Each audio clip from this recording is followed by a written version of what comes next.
Wannan ita ce Kasuwar Kwari a jihar Kano, ɗaya daga cikin manyan kasuwannin kayan yadi, shadda da atamfa a Najeriya.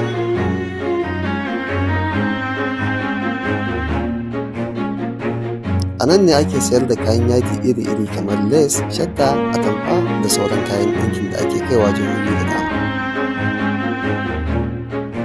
'Yan kasuwa daga wurare daban-daban suna zuwa domin sayen kaya su kai kasuwanninsu.